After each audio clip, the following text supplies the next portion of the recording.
أول الأنبياء وخاتم النبيين وعلى آله الطيبين الطاهرين المطهرين وأصحابه الراشدين الهادين المهتدين. أما بعد فأعوذ بالله من الشيطان الرجيم. بسم الله الرحمن الرحيم. الرحمن الرحيم. صدق الله مولانا العظيم. إن الله وملائكته يصلون على النبي يا أيها الذين آمنوا صلوا عليه وسلموا تسليما. اللهم صل على محمد وعلى آل محمد وبارك وسلم. الصلاة والسلام عليك يا سيدي يا رسول الله وعلى آلك وأصحابك يا سيدي يا حبيب الله. الصلاة والسلام عليك يا قائد الغر المحجلين وعلى آلك وأصحابك يا شفيع المذنبين. الصلاة والسلام عليك يا جد الحسن والحسين وعلى آلك وأصحابك يا إمام القبلتين ويا وسيلتنا في الدارين. حمد و صلاة کے بعد معزز و محترم حاضرین و سامعین و ناظرین، اللہ رب العزت کا بے حد فضل و احسان، آقا کریم رؤوف الرحیم علیہ الصلوات و تسلیمات کی لطف بھری نگاہ کہ آج مجھے اور آپ کو ماہ ربیع الاول شریف کی بابرکت ساعتوں میں مسجد شریف میں حاضر ہو کر ذکر میلاد مصطفیٰ سننے اور سنانے کا موقع نصیب ہو رہا ہے۔ میں اس خوبصورت محفل کے انعقاد پر تمام منتظمین کو، مسجد کے منتظمین کو اور حضرت مولانا محمد شعیب تبسم صاحب کو، حافظ خرم صاحب کو ہدیہ تحسین پیش کرتا ہوں اور دعا ہے کہ اللہ رب العزت ہمیں حضور کی نسبت غلامی میں ہی زندگی اور اسی نسبت غلامی میں خاتمہ عطا فرمائے۔ حضرات گرامی قدر، میں نے آپ حضرات کے سامنے سورہ فاتحہ شریف کے 2 لفظ، ایک آیت تلاوت کرنے کی سعادت حاصل کی ہے۔ اللہ تعالیٰ نے ارشاد فرمایا الرحمن الرحیم۔ رحمان اور رحیم دونوں رحمت سے مشتق ہیں۔ مطلب یہ ہوا کہ یہ محض ایک پروپیگنڈا ہے، یہ ایک سازش ہے کہ اسلام نفرت سکھاتا ہے، اسلام محبت سے دور کرتا ہے، اسلام میں شدت ہے، اسلام میں سختی ہے۔ اس اسلام میں کیا شدت اور کیا سختی اور نفرت کیسے آ سکتی ہے؟ جس اسلام کو لے کر آنے والے محبوب پہ نازل ہونے والی کتاب کا آغاز اللہ تعالیٰ رحمان کی شان بیان کے کر رہا ہے اور اپنی شان رحیمی کو ذکر فرما کے اس کتاب کو شروع فرما رہا ہے۔ اور یہاں دعوت عام ہے، ہر کائنات کے انسان کو جس کو اللہ نے عقل دیا ہے، شعور دیا ہے کہ تو قرآن کھول، تجھے قرآن کا پہلا ورق اور پہلا صفحہ یہ بتائے گا کہ اگر تو اسلام کی آغوش میں آ جائے تو تجھے کسی قسم کی پریشانی کی ضرورت نہیں۔ جس طرح تو نے اپنے ہاتھوں کو پاک کر کے رب کی کتاب قرآن کو کھولا ہے، اگر تو اسلام کی آغوش میں آ گیا تو رب اپنی رحمت کے دروازے تجھ پہ کھول دے گا۔ باقی اگر کوئی یہ کہے کہ جب قرآن کا آغاز رحمان اور رحیم سے ہو رہا ہے، پیغام رحمت یہاں پہ دیا جا رہا ہے، تو پھر جو اللہ کے اور پھر اسلام کے اور پھر رسول پاک کے دشمن ہے، ان کے حوالے سے سختی، ان کے حوالے سے شدت، یہ ایک مسلمان کیوں اختیار کرتا ہے؟ بھائی سیدھی سی بات ہے، یہ سمجھنا کوئی مشکل نہیں ہے کہ جو بندہ بھی فصل لگاتا ہے، آپ کوئی بھی کھیتی کاشت کرتے ہیں تو کھیتی کی حفاظت کے لیے، کھیتی کاشت کر کے اس کو بچانے کے لیے، کھیتی کاشت کر کے اس کو اپنے عروج تک پہنچانے کے لیے جہاں یہ ضروری ہوتا ہے کہ آپ فصلوں کو پانی دیں، جہاں یہ ضروری ہوتا ہے کہ آپ فصلوں میں کسی ایسے جانور کو داخل نہ ہونے دیں جو فصلوں کا نقصان کرے، جہاں یہ ضروری ہوتا ہے کہ آپ ان فصلوں کو رستہ نہ بننے دیں کہ لوگ ان کو روک کر ختم کر دیں، وہاں یہ بھی ضروری ہوتا ہے کہ آپ ان زہریلی بوٹیوں کو اکھاڑ کر فصل سے باہر کریں جن کی وجہ سے فصل خراب ہو سکتی ہے۔ یہ پوری کائنات میں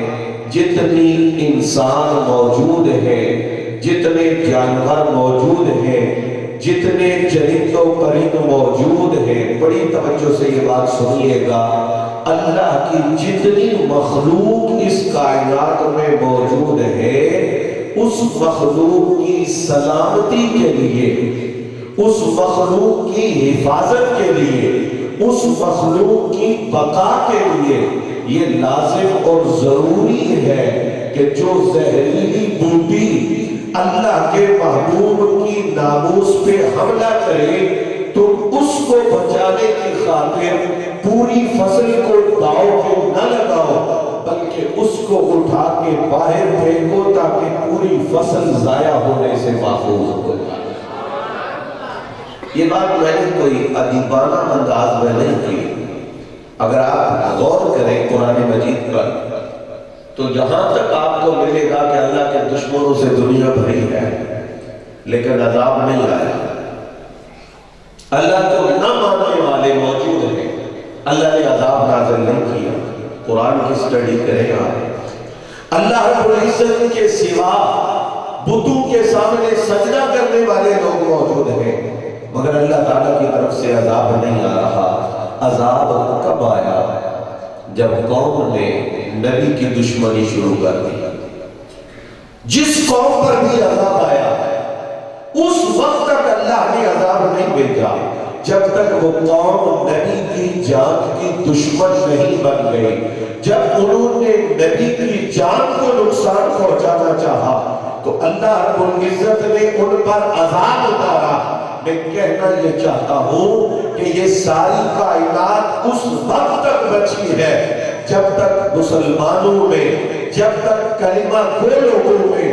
رسول پاک کی ناموس کے تحفظ کا جذبہ موجود ہے، اور اگر خدا نہ خواستہ یہ جذبہ دلوں سے نکل جائے اور کھلی چھٹی دی جائے کہ جو چاہے وہ نبی کی ناموس پہ حملہ کر سکتا ہے، تو پھر ان چند لوگوں کو، ان چند شرط پسند عناصر کو بچانے کا نتیجہ یہ ہوگا کہ رسول پاک کی بے ادبی کی نحوست سے پوری کائنات میں تباہی اور بربادی کا وقت آ جائے گا۔ تو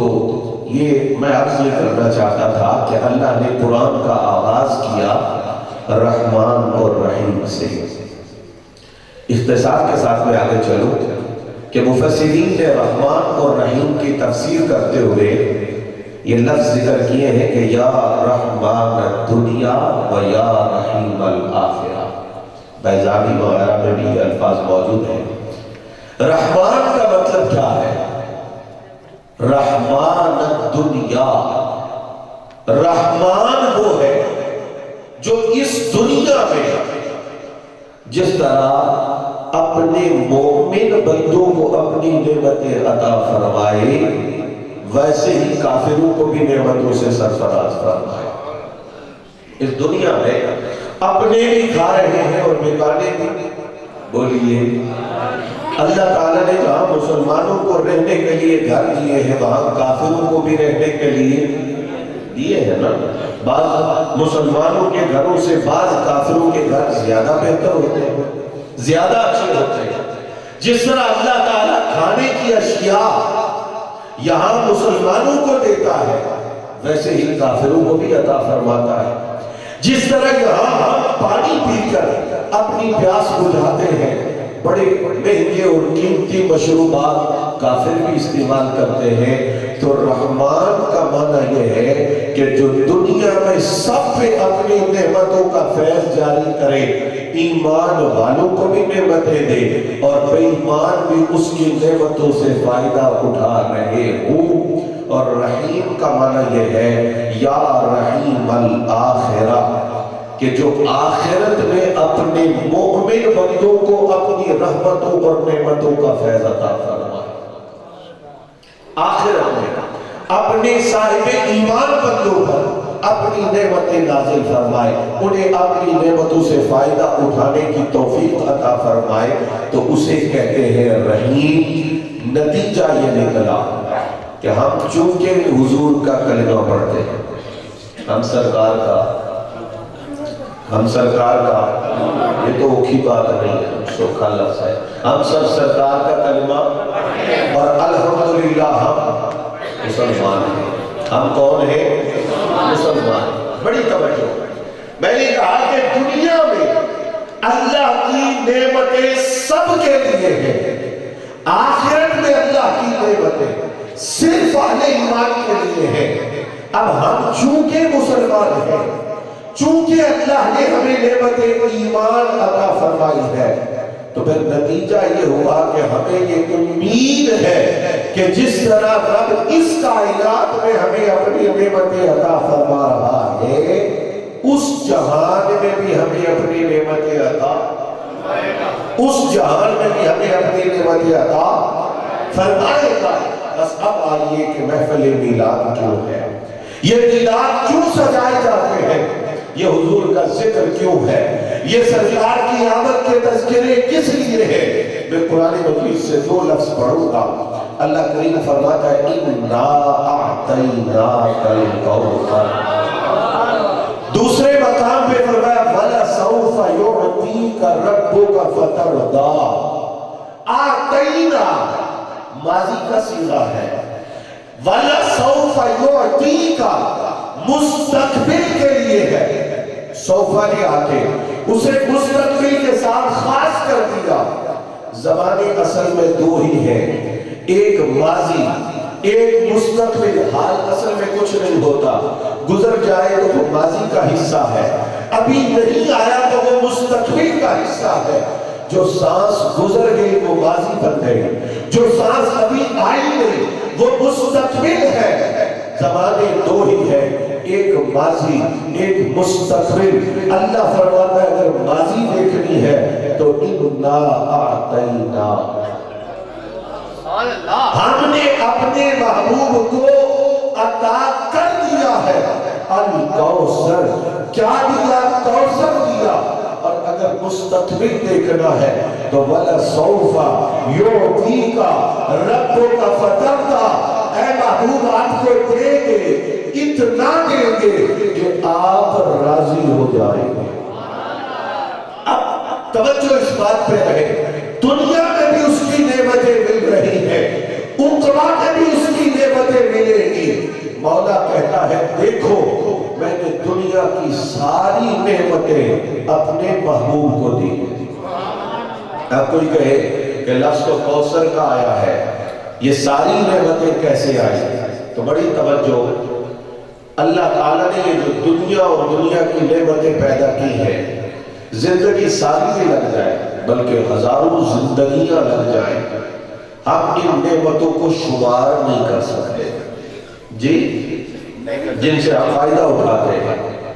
کھانے کی چیزیں کتنی ہیں، پینے کی چیزیں کتنی ہیں، پھر انسان کتنے ہیں جو ہمارے کام آتے ہیں، جانور کتنے ہیں جن کا ہم گوشت کھاتے ہیں۔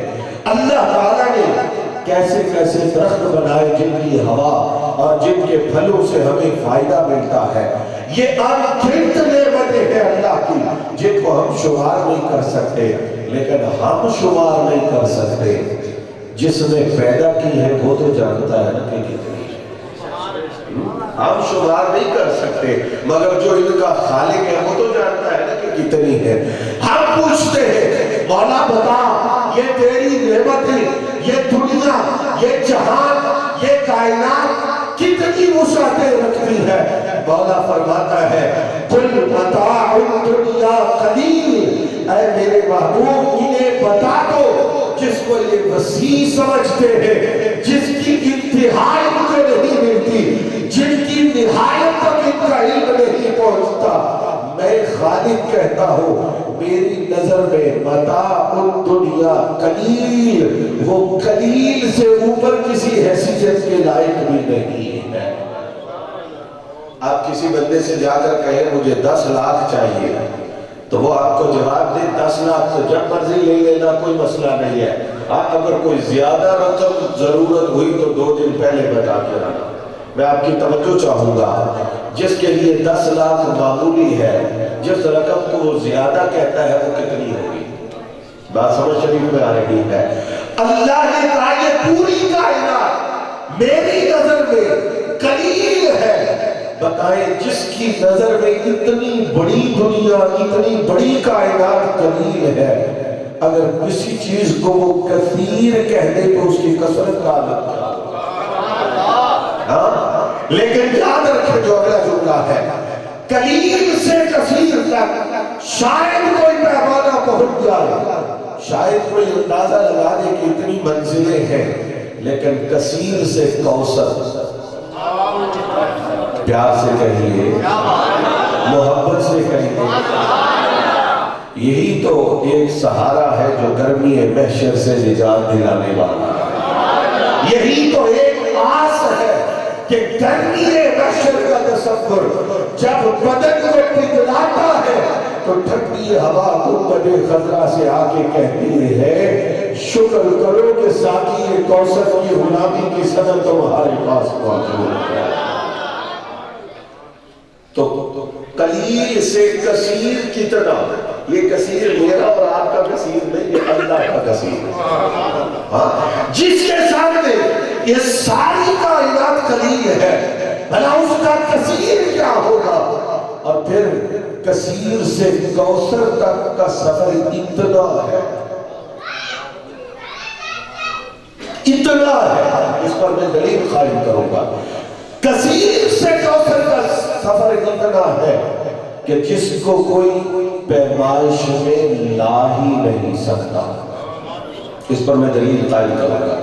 جس کا کوئی اندازہ ہی نہیں ہے، جس کو کوئی متعین کر ہی نہیں سکتا۔ اب سنیے، اللہ کریم نے فرمایا محبوب آپ کو کوثر دیا، اے دنیا میں رہنے والوں، اے کھانے والوں، اے پینے والوں، اے مکانات کے اندر رہائش کرنے والوں، اے اس ہوا اور فضا سے فائدہ اٹھانے والوں، بہت چھوٹی بات ہے کہ کیا بیٹا حضور کی بارگاہ سے مانگو تو مل جائے گا، کیا نوکری سرکار سے مانگو تو مل جائے گی، کیا مال و دولت دنیاوی کا سوال سرکار سے کروں تو پورا ہو جائے گا؟ بابا یہ دنیا اور دنیا بہت چھوٹی ہے، اپنے محبوب کو کوثر عطا فرمانے کا اعلان کیا۔ نعرہ تکبیر، نعرہ رسالت، نعرہ رسالت، نعرہ حیدری، نعرہ غوثیہ۔ لفظ دیکھیے، فرمایا اِنَّا أَعْطَيْنَا۔ علماء بھی یہاں ہیں، میں اشارہ کروں گا، اللہ نے فرمایا اِنَّا أَعْطَيْنَا، یہ نہیں فرمایا اِنَّا آتَيْنَا۔ حالانکہ اس کا معنی بھی دینا ہی ہوتا ہے، تُؤْتِي الْمُلْكَ مَن تَشَاءُ، تو جسے چاہے بادشاہ دے دے۔ ہاں جی، دیکھیں بادشاہت کتنی بڑی چیز ہے کہ جو بادشاہ ہوتا ہے اس کے پاس سب کچھ ہی ہوتا ہے، لیکن اللہ نے اس کے لیے تُؤْتِی فرمایا اور محبوب کو جو دیا اس کے لیے آتَیْنَا فرمایا۔ اس کا مطلب ہے جس کو بادشاہت ملے اس کے لیے تُؤْتِی ہے، اور جہاں سے بادشاہت خیرات میں ملے اس در کے لیے آتَیْنَا فرما دیا۔ یہ آتَیْنَا اور آتَیْنَا میں کیا فرق ہے؟ بڑی توجہ، جو آتَیْنَا ہوتا ہے نا وہ بھی دینا ہی ہوتا ہے، مگر اس دینے کے بعد لینے کا آپشن بھی ہوتا ہے۔ وَتَنزِعُ الْمُلْكَ مِمَّن تَشَاءُ، کہا بادشاہ تجھ سے چاہے دے، مگر اس دینے کے بعد واپس لینے کا آپشن بھی موجود ہے۔ آتَیْنَا یہ ہوتا ہے دیا جاتا ہے اور دے کر مالک بنایا جاتا ہے، دیا جاتا ہے اور دے کر تصرف کا اختیار دیا جاتا ہے۔ جس کو بادشاہت ملے وہ پابند ہے کہ اس میں تصرف کیسے کرنا ہے، اس میں تصرف محدود ہے، مگر جب آتَیْنَا فرمایا تو رب تعالیٰ کا اعلان یہ ہے محبوب کوثر کا مالک تو ہے،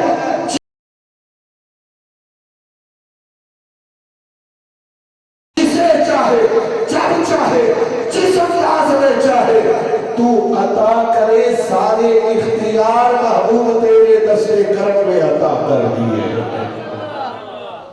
کوئی بیٹھا ہوگا وہ کہے گا کہ یار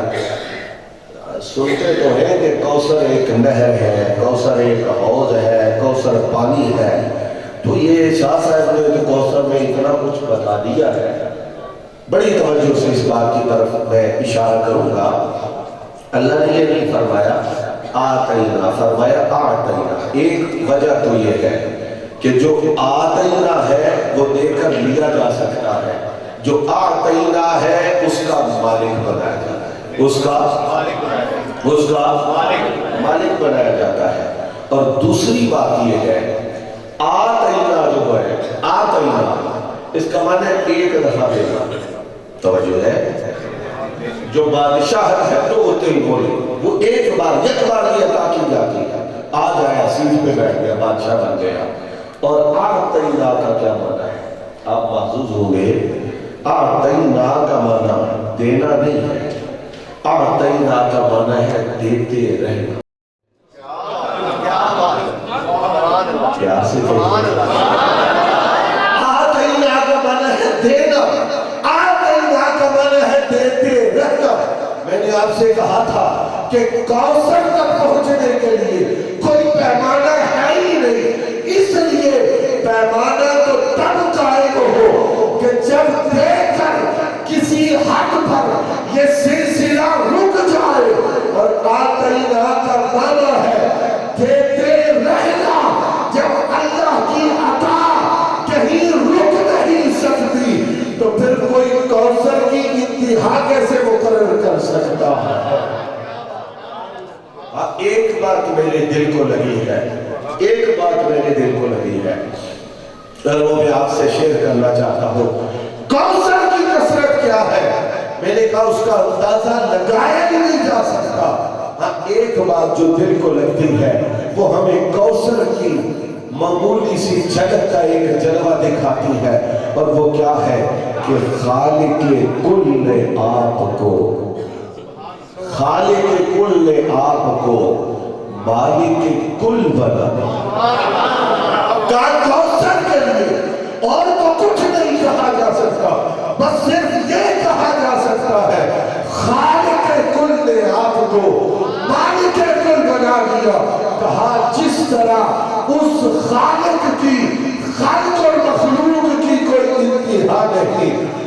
محبوب پاک کو جس چیز کا مولا نے مالک بنایا ہے اس کی نہ کوئی حد مقرر کی جا سکتی ہے نہ کوئی نہایت مقرر کی جا سکتی ہے۔ اب جو میں نے کہا کہ کوثر سے مراد حوض کوثر ہے اور یقیناً ہے، تو کوئی کہے گا جناب پھر یہ دنیا اور دنیا کی نعمتیں کوثر میں کیسے آ گئی؟ تو میں نے عرض کر دیا کہ آتینا کا معنی ہے دیتے رہنا۔ اس جہان میں جو کچھ ہے وہ بھی اللہ نے اپنے محبوب کو دیا ہے، اب بھی عطائیں جاری ہیں، اور فرمایا جب کوثر کا وقت آئے گا تو رب تعالیٰ اس کی ملکیت بھی محبوب کے پاس ہونا اپنی مخلوق کے اوپر ظاہر فرمائے گا۔ اور ایک تیسری تفسیر ہے اور وہ یہ ہے کہ کوثر سے مراد آل مصطفیٰ، یہ مشہور تفسیر ہے، لیکن جو بات میں عرض کرنا چاہتا ہوں وہ یہ ہے، بڑی توجہ، اللہ رب العزت فرماتا ہے آتینا کل کوثر، اور آتینا کا معنی ہے دیتے دیتے، کوثر سے مراد اولاد مصطفیٰ ہے۔ امام راضی نے ایک قول یہ نقل کیا تو اس کا مطلب یہ ہوا، ایک واضح لفظوں میں بھی یہ پیغام موجود ہے، لیکن آتینا میں غور کرنے سے یہ پتہ چلا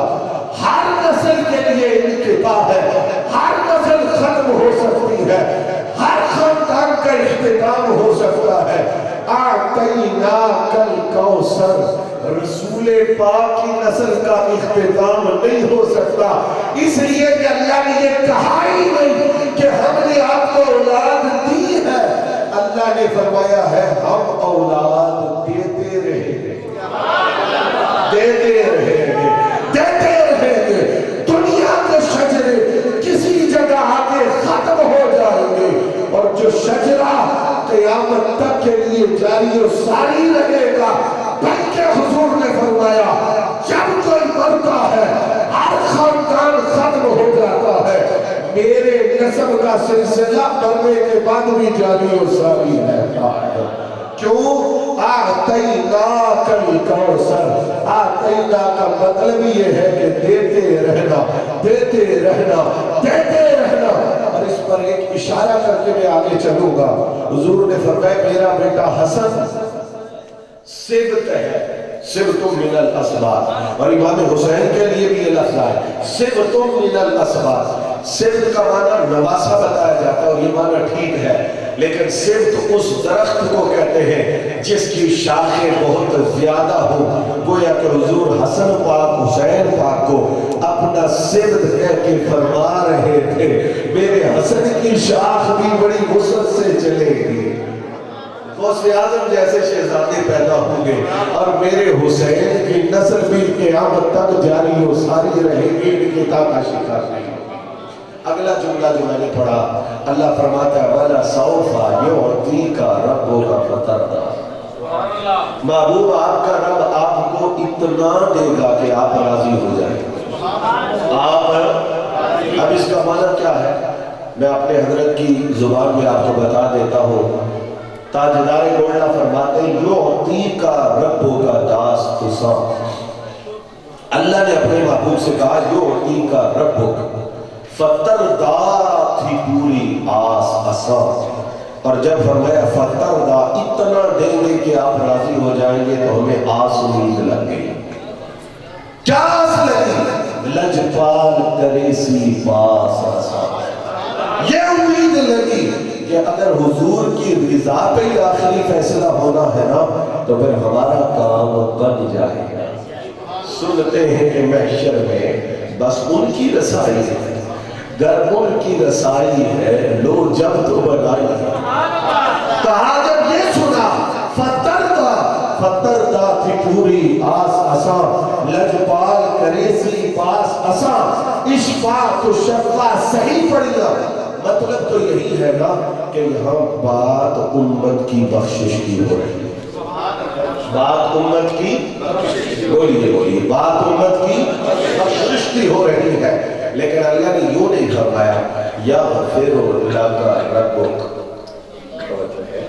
اے محبوب اللہ آپ کی خاطر آپ کی امت کو بخشے گا بخشے گا بخشے گا، اتنا بخشے گا کہ آپ راضی ہو جائیں گے۔ اللہ نے فرمایا یعطیک، پیار سے کہیے آقا سے آتینا یعطی کا مستقبل مضارع فرمائے یعطی کا محبوب آپ کا رب آپ کو عطا کرے گا یوں نہیں فرمایا کہ بخش دے گا فرمایا آپ کا رب آپ کو عطا فرمائے گا اللہ اکبر اگر یہ فرما دیتا کہ بخش دے گا تو اس سے بڑا انعام اور امت کے لیے کیا ہوتا مگر محبوب تو محبوب ہوتے محبوبوں کو دیا جاتا ہے تو انوکھے انداز میں دیا جاتا ہے لیرائے انداز میں نوازا جاتا ہے جب حضور اس کائنات میں جلوہ گر ہوئے تو سرکار نے آتے ہی دعا کی رب حب لی امتی اس کا معنی یہ ہے وہاں یہاں ہبتن کا معنی ہے کسی کو کسی چیز کا مالک بنانا کسی کو کوئی چیز دے دینا حضور نے عرض کیا مولا میری امت مجھے دے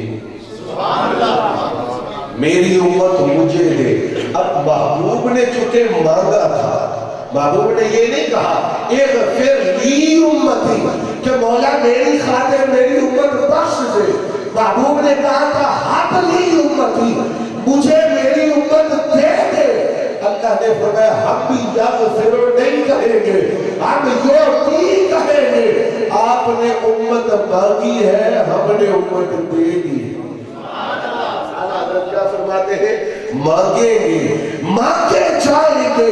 منہ مانگی پائیں گے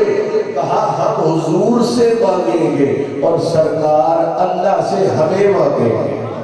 مانگیں گے مانگے جائیں گے منہ مانگی پائیں گے سرکار میں نہ لا ہے نہ حاجت اگر کی ہے فرمایا محبوب آپ نے مانگا ہے تو پھر ہم آپ کو عطا کریں گے منظر کیا ہوگا محبوب اشارہ کریں گے یا اللہ یہ میرا امتی ہے اللہ فرمائے گا دیا تصور کریں گا پیار سے کہیے میدان محشر ہو میں ایک میں کیا میرے اس یہاں کی حقیقت کتنی ایک میں کیا میرے اس یہاں کی حقیقت کتنی مجھ سے 100 لاکھ تو کافی ہے اشارہ میرا اشارہ ہو جائے حضور کا کہ یا اللہ یہ میرا امتی ہے اور اللہ کہے گا آپ کو دیا یا رسول اللہ دیا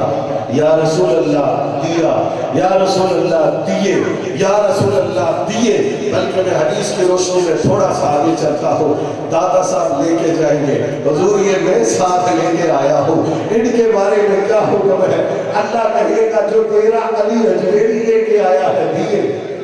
غریب نواز کہیں گے بالا یہ میرے حصے کے ہیں حضور سے کہا جائے گا جو تیرا معین لے کے آیا تجھے دیے شہنشاہ بغداد کہیں گے یہ میرے مریدوں کی جماعت ہے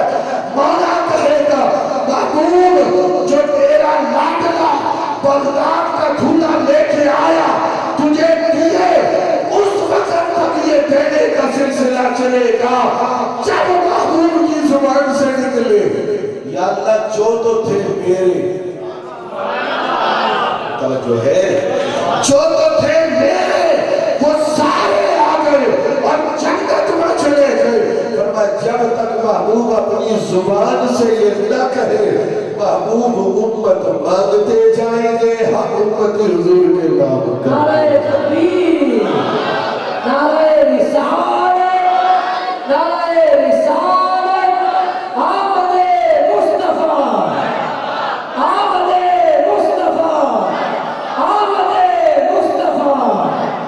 میں اختتام کی طرف جا رہا ہوں بس یہ نتیجہ میں نے دیا میلاد کیوں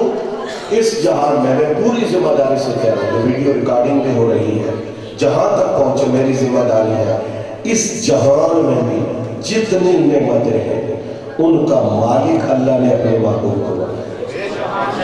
اس جہان میں ہمیں جو کچھ رب سے ملے گا وہ سرکار کی وجہ سے حضور کے تناسل سے حضور کے تصدق سے حضور کی بارگاہ سے ملے گا تو سوچو جو 2 جہان میں ہمارا لجپال ہے جی آپ نے وقت نکالا، آپ نے پیسہ لگایا، آپ یہاں جمع ہوئے، آپ اکٹھے ہوئے، حضور کا میلاد منایا، جو منایا یہ میرے دل کی بات ہے، اور یقیناً یہ بات آپ کے دل کی بھی ہوگی کہ یار تو یہ پوچھتا ہے کہ آج میلاد کیوں سجایا، آج محفل کیوں منعقد کی، آج یہاں کیوں جمع ہوئے۔ اگر ہمیں اللہ نے یہ توفیق اور اختیار دیا نا تو میدان محشر ہوگا بھئی، جس کی وجہ سے یہاں مل رہا ہے نام تو اسی کا لیں گے، اور جس کی وجہ سے وہاں ملے گا۔ اگر رب نے ہمیں موقع دیا اور اللہ نے ہمیں یہ توفیق عطا فرمائی تو جس محبوب کا میلاد یہاں مناتے ہیں محشر میں بھی قدسیوں کی یہ صدا ہوگی، ان سے خدمت کے قدسی کہے حارثہ ہماری زبانوں پہ ہوگا، مصطفیٰ جان رحمت پہ لاکھوں سلام کہ دنیا میں ملا ہے تو ان کی وجہ سے ملا، وہاں ان کا نام جپتے آئے ہیں۔ آج محشر میں جو مل رہا ہے ان کی وجہ سے مل رہا ہے، نام یہاں بھی ان کا ہماری زبانوں پہ جاری رہے۔ تو یہ حقیقت ہے، یہ حقیقت ہے، یہ حقیقت ہے، جسے در مصطفیٰ ملا اسے ہی تو جہانوں کی نعمتیں نصیب۔ تو اللہ نے فرمایا میں رحمان بھی ہوں، میں رحیم بھی ہوں، میں دنیا میں بھی نعمتیں دیتا ہوں، میں آخرت میں بھی نعمتیں دیتا ہوں، لیکن اتنا ضرور سوچنا، اتنا خیال ضرور کرنا کہ جو کچھ تمہیں ملے گا چاہے جہان یہ ہو چاہے جہان وہ ہو، آتینا بھی ہم نے بتا دیا ہے، یعطی کا بھی ہم نے بتا دیا ہے، یہاں بھی جو ملے گا وہ حضور کی بارگاہ سے، وہاں بھی جو ملے گا وہ حضور کی بارگاہ سے۔ حدیث مشہور ہے لیکن میں ایک کنفرمیشن کرنا چاہتا ہوں۔ لوگ تھوڑا سا الجھن پیدا کرتے ہیں کہ چلو جی اتنی بات تو ماننے میں آتی ہے کہ سرکار کا وسیلہ دو، اللہ سے مانگو، چلو اللہ کے محبوب ہے، اللہ کے نبی ہے، ان کے وسیلے سے مل جائے گا، لیکن یہ کیسے ہے کہ اب تنگی داماں پہ نہ جا مانگ کرے ڈائریکٹ حضور سے مانگنا، یہ کہا، اور آپ کہتے ہیں کہ دونوں جہانوں کی نعمتیں حضور سے ملیں گی، سرکار کے در پہ آنا پڑے گا، یہ کہا ہے۔ تو صحیح بخاری میں مسلم میں صحابہ یہ حدیث موجود ہے، سرکار نے صحابی سے فرمایا سل یا ربیہ، توجہ پیار سے کہیے، اب یہ قانون ہے لیکن میں آسان لفظوں میں کہتا ہوں، قانون تو یہ ہے کہ مفعول بھی ذکر نہ کیا جائے تو وہاں کوئی نقطہ ہوتا ہے، اور آسان لفظوں میں یوں کہتا ہوں، کسی کی کپڑے کی دکان ہے، وہ کہتا ہے جتنا کپڑا چاہیے بتاؤ مانگو، کوئی پیسے دے سکتا ہے وہ کہے گا جتنے پیسے چاہیے مانگو، کوئی روٹی دے سکتا ہے وہ کہے گا جتنی روٹیاں چاہیے مانگو، لیکن جو سب کچھ دے سکتا ہے وہ یہ نہیں کہتا کہ یہ مانگو۔ حضور نے یہ نہیں کہا کہ ربیہ کیا مانگ، حضور نے صرف فرمایا سال مانگ، پابندی نہیں ہے نا کیا مانگ اور کیا نہ مانگ، حضور نے فرمایا مانگ۔ اب صحابی رسول نے کیا کہا، یہ لفظ یاد رکھیں، باتیں سنتے ہیں لیکن ان کو ذہن میں رکھنے کی ضرورت ہوتی ہے۔ صحابی رسول نے کہا اسألو میں مانگتا ہوں، کہا ڈائریکٹ آپ سے مانگتا ہوں، حدیث ہے، کسی عالم سے پوچھ رہے اس کا ترجمہ کیا بنتا ہے، اسألو میں مانگتا ہوں، کہا براہ راست آپ سے مانگتا ہوں، سمجھ شریف میں آ رہی ہے بات، میں مانگتا ہوں آپ سے مانگتا ہوں مرافقتک فی الجنہ، کیا مانگتا ہوں جنت میں آپ کا قرب، آپ کی رفاقت، آپ کی صحبت، آپ کی خدمت کی سعادت مانگتا ہوں۔ میرے اور آپ کے دل میں دماغ میں یہ بات بڑے واضح طریقے سے سما چکی ہے کہ صحابی نے وہ کچھ مانگا کہ کچھ چھوڑا ہی نہیں، حضور سے وہ مانگا کہ اب اس سے آگے بندے کی خیال اور تصور کی دنیا ختم ہو جاتی ہے کہ اب اس سے بڑھ کر اور کیا مانگا جا سکتا ہے. لیکن یہ بارگاہ مصطفیٰ ہے، یہ مالک کوثر ہے. میرے حضور نے فرمایا ابا غیر ذالک، تیرے سوال کی اور قیامت تک آنے والے لوگوں کے چشم تصور اور خیال کی انتہا ہو گئی، لیکن ابا غیر ذالک، یہ بارگاہ مصطفیٰ ہے، کچھ اور بھی مانگے گا تو سننے کو نہ نہیں ملے گی، دامن بھر دیا جائے گا. اس کا مطلب یہ ہے کہ حضور سے یہ جہان مانگو، حضور سے وہ جہان مانگو، براہ راست مانگو اور میلاد کر کے مانگو، ذکر مصطفیٰ کی محفلیں سجا کے مانگو. میرا محبوب تمہیں یہاں بھی نوازے گا اور میرا محبوب تمہیں وہاں بھی ضرور نوازے گا. دوستان محترم، پیغام یہ ہے آج کی اس محفل پاک کا. ایک تو یہ انداز ہے کہ جو احتجاج آپ لوگ کرتے ہیں گستاخان رسول کے خلاف، اور یہ ہونا چاہیے، یہ ہمارے ایمان کا حصہ ہے، یہ ہماری خیرت ہے، یہ ہمارا جذبہ ہے، یہ ہمارا حضور نبی پاک علیہ السلام کے ساتھ تعلق ہے. لیکن میلاد کے تبرکات کی بدولت ہمیں یہ بھی سیکھنا چاہیے کہ میرے کریم نے اس جہان میں آ کر جو انقلاب، جو تبدیلی اور کائنات کا جو نقشہ بدل دیا حضور کے میلاد کی برکت سے، ہم وہ تبرک بھی اپنی جوڑیوں میں لے کر جائیں اور حضور کی سنت اور حضور کے طریقہ کے اتنے قریب ہو جائیں کہ دنیا میں کہیں سے گستاخی کی آواز آئے تو لوگ اسے جواب میں یہ کہیں بدبخت، جس نبی کے طریقے پہ چل کے اس کی امت اتنی عظمتیں پاتی ہے، وہ نبی کتنی عظمتیں لے کے دیکھیں نا. شاگرد استاذ کی عزت کا حوالہ ہوتا ہے، مرید پیر کی عزت کا حوالہ ہوتا ہے کہ یار یہ ایسا ہے تو وہ کیسا ہوگا. مقتدی کو دیکھ کر لوگ کہتے ہیں کہ اگر یہ اچھے شریف نیک لوگ ہیں، ان کی تربیت اچھی ہے تو ان کا جو امام ہوگا وہ کیسا ہوگا. امتی ایسے بنو اور حضور کے نقش قدم کو یوں اپنے لیے رہنما سمجھ کر اس میں اپنی زندگی کو چلانے کی کوشش کرو. جو تمہیں دیکھے وہ کہے یہ عظمت اور شان والے نبی کا امتی ہے. امتی یہ شانیں رکھتا ہے تو اللہ نے نبی کو کتنا مقام دیا. یہ کوئی نئی بات نہیں ہے. حضور غوث پاک نے یہی فرمایا تو نبی سے کیا کرے گا، ادھر امتی سے مقابلہ. اگر یہ کام نہیں پورا کر دو تو پھر تمہیں وہاں جانے کی کیا ضرورت ہے. مقصد یہ ہے کہ امتی کو ایسا عظیم امتی ہونا چاہیے کہ اس کے کردار سے، اس کی گفتار سے، اس کے انداز سے نبی پاک علیہ السلام کی سیرت پاک کی خوشبو آئے، مہک آئے. اور دوسری بات یہ بھی ہے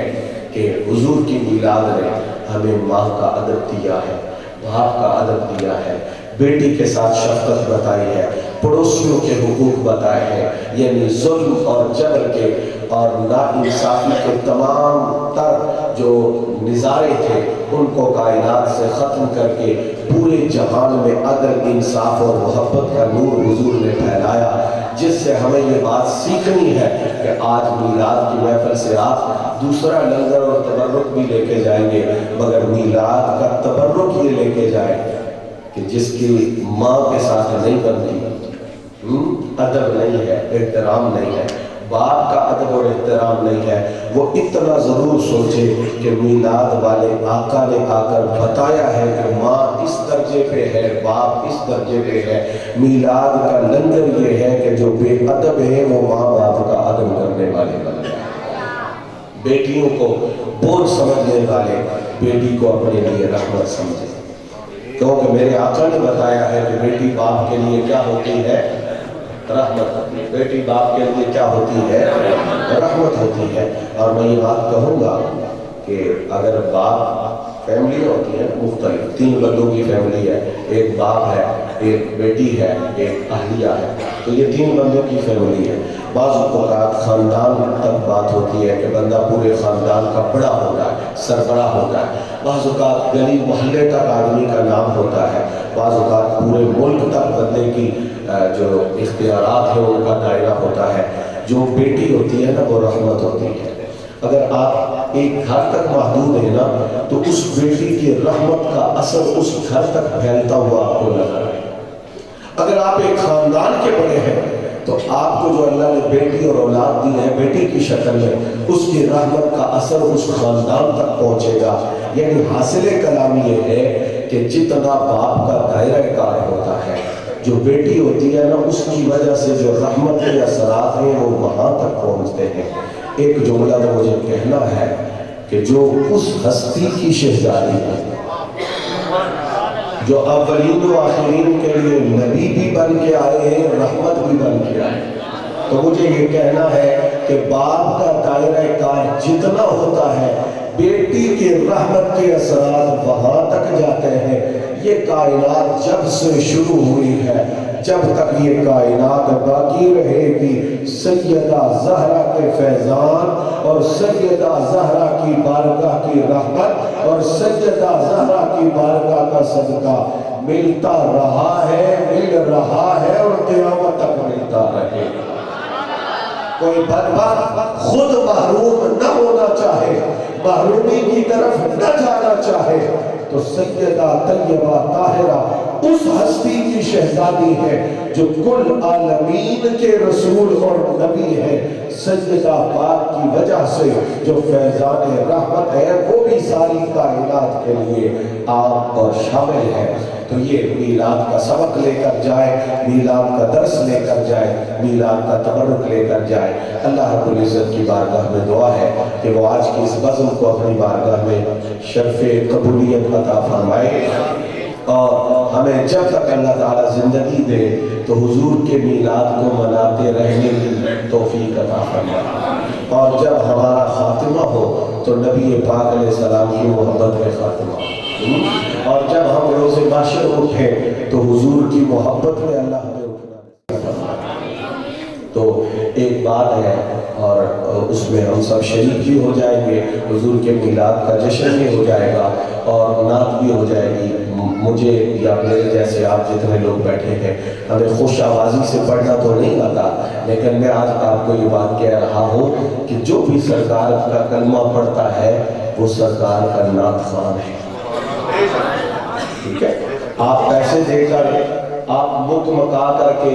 آپ بہت بڑی ڈیمانڈ پوری کر کے نعت خوان نہ بھی بلائیں نا۔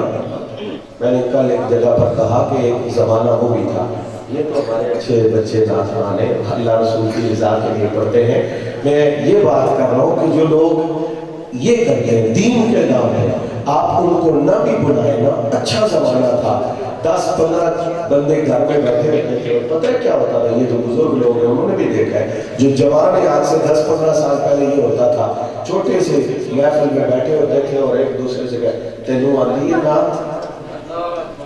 اب کوئی نہیں ہوتا تھا کہ یہ بندہ ہے، یہ بلایا ہے اس کی، وہ کہ میں بھی 2 ہی بول آتا ہے، چل تو 2 پڑھ، اگلی نعت میں پڑھوں گا، اگلی نعت یہ پڑھے گا۔ یقین جانے اس بارگاہ میں کوانٹیٹی نہیں دیکھی جاتی، خلوص سے نکلے ہوئے تیرے 4 لفظ جو بارگاہ مصطفیٰ میں پہنچتے ہیں وہ 2 جہانوں کا سرمایہ ہوتا ہے۔ تو آپ ساری نعت خوان ہیں، اگر اور کوئی لفظ کسی کو پڑھنا نہیں آتا تو جب آپ نماز میں پڑھتے ہیں نا اللہم صلی علی محمد، تو نام تمہارا نعت خوانوں میں لکھ دیا جاتا ہے کہ یہ حضور کی تعریف کرنے والا ہے۔ تو میں ریکویسٹ بھی کروں گا کہ ایسے لوگوں سے، چاہے وہ اپنے آپ کو علماء کے طبقے میں کہیں، چاہے وہ نعت خوانوں کے طبقے میں کہیں یا کسی اور طبقے میں کہیں، ان لوگوں سے بچیں جو دین کے نام پہ اور نبی پاک علیہ السلام کے ذکر کے نام پہ یہ کہیں کہ میرے اتنے مطالبے ہیں، میرے اتنے معاملات ہیں۔ یار تیرے میرے لیے یہ تھوڑا ہے کہ حضور ہمارا شمار اپنی بدعت سرائی کرنے والوں میں فرما دے۔ تو یہ لوگوں نے بہانے بنائے ہوئے ہیں کہ مجھے کسی نے، توجہ سے میری بات سنیے، آواز آپ تک پہنچے گی، تو کسی نے مجھے کہا کہ جناب خدا صاحب ہے، بڑا اچھا وہ تقریر کریں گے تو ان کو دعوت دیجیے، ان کو بلائیے۔ تو میں نے ان سے کہا کہ وہ کیا کہتے ہیں؟ انہوں نے کہا جی آپ ان سے کہیں مطالبہ کیا ہے ان کا؟ تو میں نے کہا اس کا کیا مطلب ہے؟ تو کہنے لگے جی شرع میں کوئی شرم نہیں ہے، یہ بڑی اہم بات ہے، آپ نے جو ان سے بات کرنی ہے، مطلب جو مکا کرنا ہے وہ آپ ان سے کر لیں، تو میں نے کہا یہ اگلی بات ہے کہ شرع میں شرم ہے یا نہیں ہے، لیکن مجھے اس عمل کو شرع کہتے ہوئے شرم آ رہی ہے۔ یہ جو تم بات کہہ رہے ہو نا کہ آپ پہلے ان سے بات طے کر لیں کہ وہ کیا لیں گے اور آپ انہیں کیا دیں گے، اس بات کو شرع کہتے ہوئے شرم آنی چاہیے۔ شریعت کے اندر یہ ہرگز نہیں ہے کہ آپ نبی پاک علیہ السلام کے ذکر کو، اللہ رسول کے دین کی تبلیغ کو دنیا کمانے کا ذریعہ بنا لے، پھر اس کا نتیجہ یہ ہوگا کہ بدلے میں دنیا ہی ملے گی، اور جو اللہ اور اس کے رسول کی رضا کے لیے اللہ اور اس کے رسول کا ذکر کرتے ہیں، اللہ ان کی نسلوں کو بھی کسی کا محتاج نہیں ہوگا۔ تو یہ نعت شریف ہے، تو ہم مل کر پڑھیں گے اور اسی پر اختتام ہو جائے گا۔ مل کے آپ پڑھیں اور کوئی زبان خاموش نہ رہے، ہم سب حضور کے نعت خوان ہیں، اور اس نیت سے آپ درود شریف پڑھا کریں کہ میں بھی حضور کی نعت پڑھنے میں شریک ہو جاؤں۔ یہ لفظ ہے، آپ مل کے پڑھیے گا۔ مومنو خوشیاں مناؤ کملی والا، مومنو خوشیاں مناؤ کملی والا۔ کوئی بھی خاموش نہ ہے، کوئی بوڑھا ہے تو وہ بھی بولے، کوئی بچہ ہے تو وہ بھی بولے۔ مومنو خوشیاں مناؤ کملی والا آ گیا، مومنو خوشیاں مناؤ کملی والا آ گیا، کملی والا آ